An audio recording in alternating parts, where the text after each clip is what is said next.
রাতের কুয়াশা যেন সেদিন সারা জলহরি গ্রামের বুক জুড়ে একটা অদৃশ্য অন্ধকার চাদর টেনে দিয়েছিল। চারদিক নিস্তব্ধ, কেবল দূরে কোথাও শেয়ালের ডাক, আর মাঝে মধ্যে গ্রামের পাশে বাঁশবাগানের পাতার খসখস শব্দ শোনা যাচ্ছিল। সেই অস্বাভাবিক নীরবতার মাঝেই ধীরে ধীরে নিভে যাচ্ছিল এক নারীর জীবন। গ্রামের বাইরে মাটির রাস্তার উপর পড়ে থাকা সেই সাঁওতাল মাঝবয়সী মহিলার নাম ছিল ফুলমণি। অনেকেই তাকে চিনত না, আর যারা চিনত তারা তাকে ভয় পেত, কারণ কয়েক মাস ধরেই গ্রামের লোকেরা তাকে ডাইনি বলে সন্দেহ করতে শুরু করেছিল। ফুলমণির স্বামী খুব কম বয়সে মারা যায়। বলতে গেলে বিয়ের 2 বছর পরই তার স্বামী শহরে কাজ করতে গিয়ে এক রোড অ্যাক্সিডেন্টে মারা যায়। ছোট থেকেই ফুলমণি অনাথ বললেই চলে।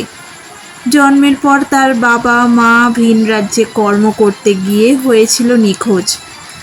তার মামা মামির কাছে হাজারো অত্যাচার সহ্য করে বড় হয়েছিল সে। যৌবনে সে পাশের গ্রামের সেই মানুষটির প্রেমে পড়ে, বিয়েও করে। তাদের ঘর আলো করে আসে তাদের পুত্র সন্তান। সংসারে সকলের মুখে অন্ন তো জোগাতে হবে, তাই ফুলমণির ভালোবাসার মানুষটি রোজগারের জন্য কলকাতার উদ্দেশ্যে যাত্রা করে। কিন্তু এত সুখ ফুলমণির কপালে নেই। স্বামীর মৃত্যুর পর ফুলমণির একমাত্র ছেলেই ছিল তার কাছে সব কিছু। নাম তার বুধন। ছোট্ট বছর 8-এর বুধন হঠাৎ একদিন অজানা জ্বরে পড়ে মারা যায়। বিধির আরেক আঘাত। এই ঘটনার পর থেকেই যেন সব কিছু বদলে যায়। ফুলমণি তখন থেকেই অদ্ভুত আচরণ করতে শুরু করে।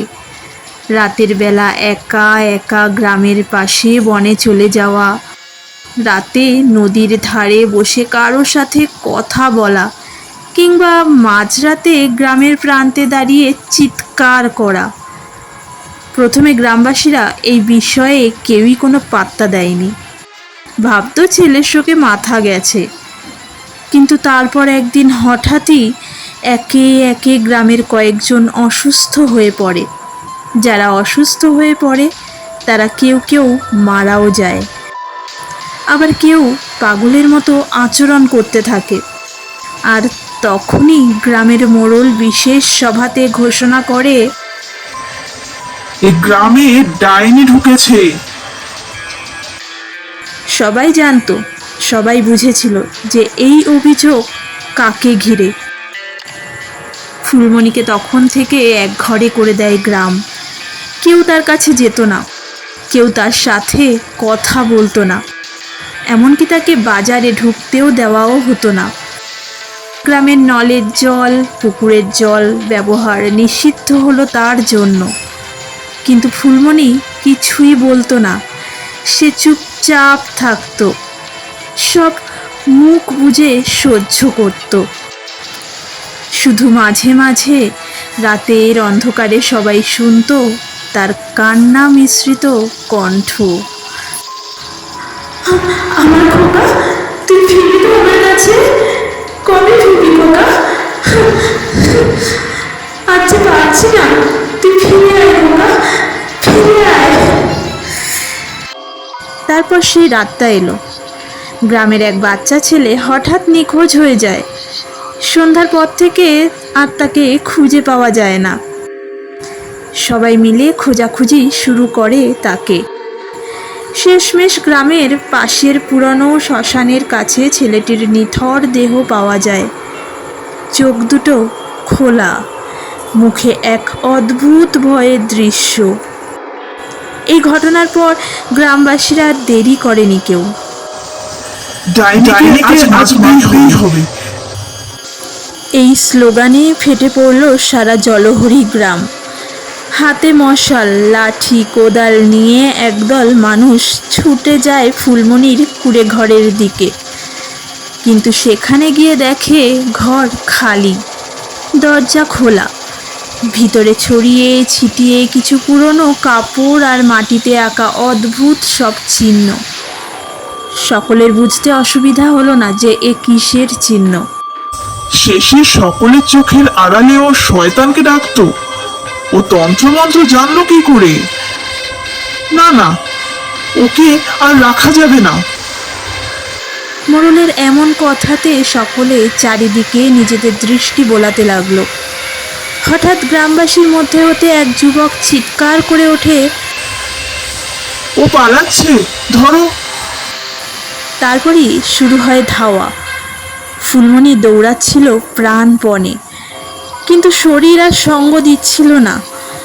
বহুদিনের অপুষ্টি, একাকিত্ব, তার মানসিক যন্ত্রণায় সে ভেঙে পড়েছিল। গ্রামের বাইরে এসে আর পারল না সে। রাস্তার উপর লুটিয়ে পড়ল সে। আজ আজ আমার খোকা তার মৃত্যুর প্রতিশোধ নিতে ফিরেছে। তোরা সব শেষ হবি এবার। কাপা কণ্ঠে ফুলমণি কথাটি বলে উঠল, মুখে তার তৃপ্তির হাসি। গ্রামের লোকেরা যখন কাছে পৌঁছলো তখন সে নিথর। কিন্তু সেই রাতের পর থেকেই জলহরি গ্রামে শুরু হলো অন্য এক আতঙ্ক। প্রথমেই অসুস্থ হয়ে পড়ল গ্রামের সেই মোড়ল, যে ফুলমণিকে ডাইনি বলেছিল। সে অসুস্থ শরীরেই মাঝরাতে চিৎকার করে ওঠে, ওই কালো ছেলেটা আমার গলায় বসে আছে, বাচ্চাও কেউ। কেউ টের পেল না। পরদিন সকালে তাকে মৃত অবস্থায় পাওয়া যায় তার ঘরে। তারপর একে একে যারা ফুলমণিকে মারতে গিয়েছিল তাদের সবারই একই পরিণতি হতে থাকে। কারো শরীরে অদ্ভুত আঁচড়ের দাগ, কারো চোখ হঠাৎ সাদা হয়ে যাওয়া, কেউ আবার নিজের গলা নিজেই টিপে ধরে মারা যাচ্ছে। নিজেদের শেষ করার আগে সবচেয়ে ভয়ঙ্কর ছিল তাদের শেষ কথাগুলো। একটা ছোট ছেলে খুব কাঁদছে তো। ও বলছে মা, আমি ওদের ছাড়বো না। তুমি দেখে নিও। এমন পরিস্থিতিতে গ্রামের মানুষ আতঙ্কে দিন কাটাতে লাগলো। ওঝা আনা হলো, পীর বাবাও এলো। সকলেই সব দেখে শুনে একই কথা,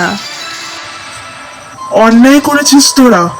এক মা শত যন্ত্রণা সহ্য করে তার মৃত সন্তানকে ডেকেছে শুধু প্রতিশোধ নিতে।